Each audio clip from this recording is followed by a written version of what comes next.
Hello दोस्तों, आप सभी का स्वागत है हमारी यूट्यूब चैनल पर। और हम लोग आज पढ़ेंगे अपने 2 जुलाई 2024 के करंट अफेयर्स। आप लोगों की आज की क्लास शुरू हो रही है, तो चलिए शुरू करते हैं हम लोग आज की क्लास। और जिसने अभी तक 1 जुलाई की करंट अफेयर्स नहीं देखी हैं, उसकी जो लिंक है वो डिस्क्रिप्शन में है, आप लोग जाकर देख सकते हैं 1 जुलाई का करंट अफेयर्स की वीडियो। ठीक है, तो चलिए हम लोग आज की क्लास शुरू करेंगे बिना टाइम वेस्ट करते हुए। तो आज की क्लास का सबसे पहला क्वेश्चन है आप सभी के सामने, राष्ट्रीय चिकित्सक दिवस 2024 कब मनाया गया है? इसके ऑप्शंस हैं आपके सामने, 29 जून, 1 जुलाई, 30 जून या 2 जुलाई को। तो इसका सही आंसर होगा आपका ऑप्शन बी, 1 जुलाई को राष्ट्रीय चिकित्सक दिवस मनाया गया है। ठीक है, इसकी अगर हम लोग थीम की बात करें तो इसकी जो थीम है वो है healing hands and caring hearts. Healing hands caring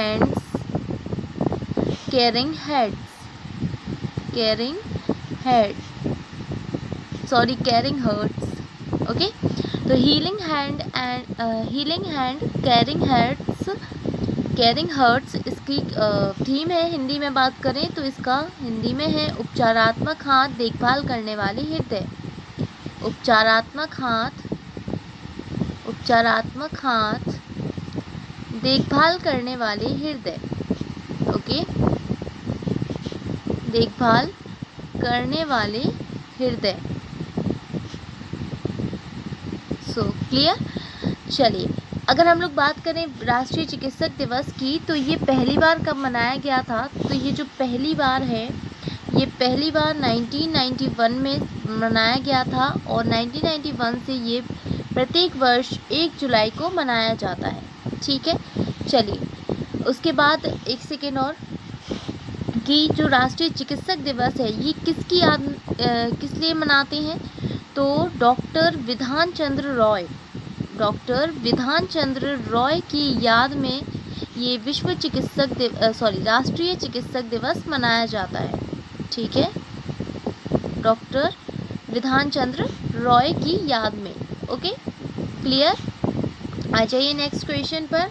हाल ही में CS शेट्टी किस बैंक के नए चेयरमैन बने हैं? इसके ऑप्शंस हैं SBI, RBI, HDFC बैंक या ICICI बैंक।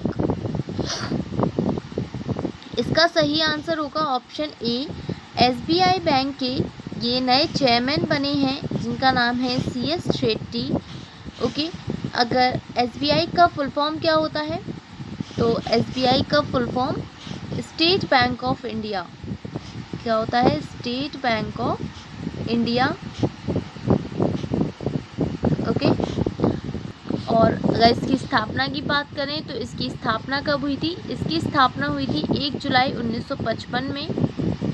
ठीक है, 1 जुलाई 1955। ओके, और इसका जो हेडक्वार्टर है वो कहाँ पर है? तो इसका हेडक्वार्टर मुंबई में है। क्लियर। चलिए नेक्स्ट क्वेश्चन देखेंगे। हाल ही में भारत की सबसे मूल्यवान ब्रांड कौन सी बनी है? इसके ऑप्शन है माइक्रोमैक्स, टाटा, अडानी या अमूल। तो इसका सही आंसर होगा आप सभी का ऑप्शन बी, टाटा ग्रुप जो है ये भारत की सबसे मूल्यवान ब्रांड बन गई है। ठीक है, आ जाइए नेक्स्ट क्वेश्चन। हाल ही में जारी वैश्विक AI तैयारी सूचकांक में भारत का स्थान कौन सा है? इसके ऑप्शंस हैं 84, 96, 45 या 72। सो the right answer is option D, 72। AI तैयारी सूचकांक में जो भारत का स्थान है वो 72 है। ठीक है, 72वें स्थान पर है। अगर हम लोग टॉप की बात करें तो टॉप पर जो देश है वो है आपका सिंगापुर। ठीक है, सिंगापुर। सेकेंड नंबर पर आ जाता है आपका डेनमार्क, और जो तीसरे नंबर पर है वो है आपका अमेरिका। ठीक है, अमेरिका। तो ये टॉप 3 आप लोगों की कंट्रीज़ हैं जो एआई तैयारी सूचकांक में टॉप 3 पर हैं। ठीक है, इसमें यहाँ पर इनको स्कोर मिलता है। तो इसमें सिंगापुर का स्कोर कितना है? तो सिंगापुर के स्कोर की बात करें तो इसका स्कोर है 0.80। डेनमार्क का स्कोर है आपका 0.78 और अमेरिका का जो स्कोर है वो है 0.77। ठीक है, अच्छा, उसके बाद हमारा भारत जो कि 72 नंबर पर है और इसका कितना स्कोर है? तो हमारे भारत का 0.49 स्कोर है। क्लियर। उसके बाद ये जो टोटल इनकी बात करें तो टोटल 74 देशों में इनकी रैंक निर्धारित की गई है। ठीक है, टोटल 174 देश हैं जिनकी ये रैंक बताई गई है तैयारी सूचकांक में, और जिसमें हमारा भारत 72 नंबर पर है और टॉप 3 पर ये 3 कंट्रीज़ हैं। ठीक है, चलिए आ जाइए नेक्स्ट क्वेश्चन देखेंगे हम लोग। अगला क्वेश्चन है आप सभी की स्क्रीन पर। वर्ष 2024 में लियोन मास्टर शतरंज टूर्नामेंट किसने जीता है? तो इसके ऑप्शंस हैं Magnus Carlsen, Jaime Santos Latasa, Vishwanath Anand या वेसेलिन टोपालोव। तो इसका सही आंसर होगा ऑप्शन सी, विश्वनाथ आनंद ने 2024 में जो लियोन मास्टर शतरंज टूर्नामेंट हुआ है वो जीत लिया है। ठीक है, उसके बाद ये भी याद रखिएगा कि जो विश्वनाथ आनंद है इन्होंने ये जो खिताब है, ये टूर्नामेंट है, ये 10वीं बार जीता है। 2024 में इन्होंने 10वीं बार ये टूर्नामेंट जीता है। ओके, चलिए एक सेकेंड, थोड़ा सा कुछ और बताना था, जैसे कि हम लोगों ने अभी फ़िलहाल में पढ़ा। ओके, मैं खाली देख लेते हैं। ठीक है, तो वर्ष 2024 में जो लियोन मास्टर शतरंज टूर्नामेंट है ये विश्वनाथ आनंद ने जीता है और इन्होंने ये खिताब कितनी बार? 10वीं बार ये खिताब अपने नाम किया है 2024 में। ठीक है, तो इसको आप लोग याद रखिएगा। आ जाइए नेक्स्ट पर। हाँ, हमें एक खाली वो चाहिए था। तो जैसा कि अभी हम लोगों ने पढ़ा 1 जुलाई को अभी हम लोगों ने क्या पढ़ा? National doctors day. यस, यही पढ़ा ना, नेशनल डॉक्टर्स डे। एक सेकेंड, नेशनल डॉक्टर्स डे। तो अभी हम लोगों ने नेशनल डॉक्टर्स डे पढ़ा 1 जुलाई को, और 1 जुलाई को कुछ और भी डेज़ आते हैं तो उनको भी हम लोग देख लेते हैं कि कौन कौन से डेज़ हैं। तो 1 जुलाई को एक और डे मनाया जाता है, वो है national chartered accountants day. National chartered accountants day, okay, CA। तो नेशनल चार्टर्ड अकाउंटेंट्स डे भी 1 जुलाई को ही मनाया जाता है। और उसके बाद एक और की बात करें तो वो है GST डे। तो ये 3 डेज़ आप लोगों को याद रखने हैं 1 जुलाई के। ओके, चलिए अब आते हैं नेक्स्ट क्वेश्चन पर। अगला क्वेश्चन है, वर्ष 2024 में अंतर्राष्ट्रीय समुद्री सैन्य अभ्यास रिम्पैक का आयोजन किस देश में किया गया है? इसके ऑप्शंस हैं अमेरिका, कनाडा, जापान या रूस। इसका सही आंसर होगा आपका option A, America is the right answer. ये अंतर्राष्ट्रीय जो समुद्री सैन्य अभ्यास है रिम्पैक, इसका आयोजन अमेरिका में किया गया है। ठीक है, अगर चलिए तो हम लोग बात करते हैं कुछ अदर जानकारी की। तो रिम्पैक का फुल फॉर्म क्या होता है?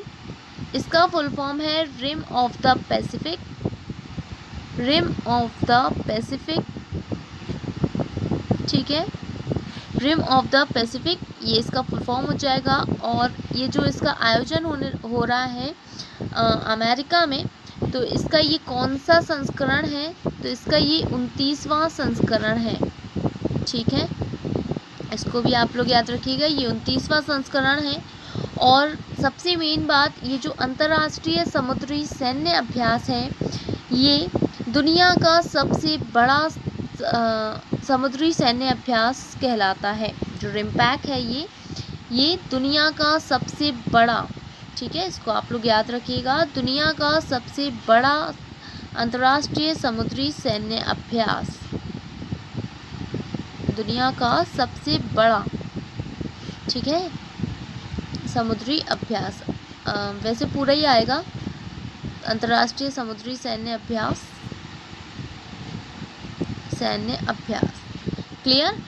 उसके बाद इसकी थीम की अगर हम लोग बात करें तो इसकी थीम क्या है इस बार 2024 की, तो इसकी जो थीम है वो है partners integrated and ready, partners integrated and ready, integrated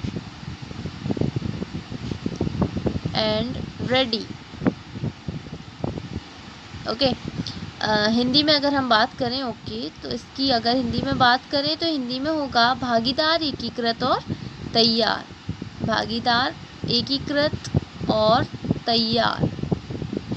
okay, ऊपर लिख देती हूँ यहाँ पर, एकीकृत और तैयार।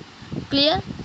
हाँ, अगर हम लोग इसमें बात करें रिम्पैक के जो आयोजन की, तो इसकी शुरुआत कब हुई थी इस सैन्य अभ्यास की, तो इसकी जो शुरुआत है वो हुई थी 1971 में, ठीक है, तो आप लोग याद रखिएगा, थोड़ा सा देख लेना। 1971 में इसकी शुरुआत हुई थी और ये प्रत्येक 2 वर्ष के दौरान ये मनाया, मतलब इस सैन्य अभ्यास का आयोजन किया जाता है, ठीक है। इसमें टोटल जो है वो 29 देशों ने भाग लिया है, टोटल 29 कंट्रीज़ हैं इस सैन्य अभ्यास में। क्लियर। तो चलिए अब हम लोग पढ़ते हैं नेक्स्ट क्वेश्चन की तरफ। और अगला क्वेश्चन है, पीएम मोदी ने किसके जीवन पर आधारित 3 पुस्तकों का विमोचन किया है। इसके ऑप्शंस हैं एम वेंकैया नायडू, अटल बिहारी वाजपेयी, जगदीप धनखड़ या इनमें से कोई नहीं। So the right answer is option A, M Venkaiah Naidu. Okay, next question, हाल ही में सीबीडीटी के नए अध्यक्ष कौन बने हैं। इसके ऑप्शंस हैं संजय नायर, अनुराग अग्रवाल, रवि अग्रवाल या राहुल सिंह। तो इसका सही आंसर होगा आपका option C, Ravi Agarwal is the right answer. ये सीबीडीटी के नए अध्यक्ष बने हैं। ओके, सीबीडीटी की बात करें तो सीबीडीटी का फुल फॉर्म होता है central board of direct tax, central board of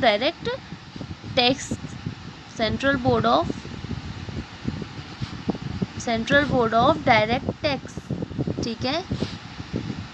तो ये होता है इसका फुल फॉर्म और इसकी स्थापना जो है वो 1963 में हुई थी। क्लियर। आ जाइए नेक्स्ट क्वेश्चन पर।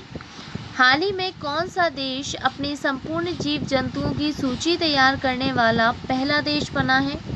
इसके ऑप्शंस हैं रूस, भारत, जर्मनी या इटली। तो इसका सही आंसर होगा आप सभी का option B, Bharat is the right answer.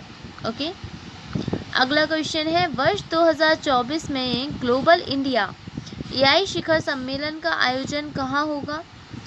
इसके ऑप्शंस हैं मुंबई, हरियाणा, कर्नाटक या नई दिल्ली। इसका सही आंसर ऑप्शन डी है, नई दिल्ली में ग्लोबल इंडिया एआई शिखर सम्मेलन का आयोजन होगा, ठीक है। इसका आयोजन कब से कब तक होगा, 3 और 4 जुलाई को किया जाने वाला है इसका आयोजन, ठीक है। ओके, मनोज आहूजा किस राज्य के नए मुख्य सचिव बने हैं। इसके ऑप्शंस हैं ओडिशा, तमिलनाडु, केरल या महाराष्ट्र। तो इसका सही आंसर होगा आप सभी का ऑप्शन ए, उड़ीसा की मनोज आहूजा नए मुख्य सचिव बनी हैं, ठीक है। ये एक आईएएस अफसर हैं, याद रखिएगा, ये एक आईएएस ऑफिसर हैं, ठीक है। चलिए नेक्स्ट क्वेश्चन देखेंगे। अगला क्वेश्चन है, हाल ही में एक टेस्ट में 10 विकेट लेने वाली दूसरी भारतीय महिला गेंदबाज कौन बनी है। इसके ऑप्शंस हैं पूनम यादव, स्मृति मंदाना, शेफाली वर्मा या हरमनप्रीत कौर। सो द राइट आंसर इज, अरे ये क्या हो गया, यहाँ पर पूनम यादव नहीं है, ठीक है। एक सेकेंड, इसमें ऑप्शंस ही नहीं दिए हैं, टाइप मिस्टेक, बहुत बड़ी टाइपिंग मिस्टेक हो गई कि इसमें आंसर ही नहीं दिया गया है। ठीक है जी हाँ, इसमें आंसर ही नहीं है, तो आंसर मैं आप लोगों को बता देती हूँ। कोई भी एक काट लो, ठीक है, हरमनप्रीत कौर, कोई भी एक काट लो, लास्ट का ही काट देते हैं हम लोग। तो यहाँ पर आप लोग लिख लीजिए स्नेहा राणा, स्नेहा राणा, ठीक है, ये इसका सही आंसर है, स्नेहा राणा। इन्होंने एक टेस्ट में 10 विकेट लेने वाली ये दूसरी भारतीय महिला गेंदबाज बन चुकी हैं। क्लियर? तो आप लोग इसको देख लीजिएगा।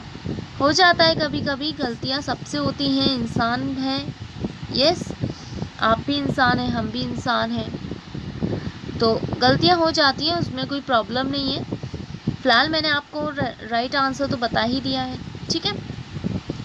तो चलिए अब हम लोग यहाँ पर अपनी क्लास एंड करेंगे। आपके क्वेश्चंस यहाँ पर कंप्लीट होते हैं, और आप लोगों को क्लास कैसी लगी ये कमेंट करके हमें ज़रूर बताइएगा, और वीडियो को लाइक ज़रूर कर दीजिएगा। और जिसने अभी तक चैनल को सब्सक्राइब नहीं किया है, जो भी चैनल पर पहली बार आए हैं, गाइस चैनल को सब्सक्राइब ज़रूर कर लीजिए, ताकि आपको ऐसी डेली वीडियोस मिलती रहे।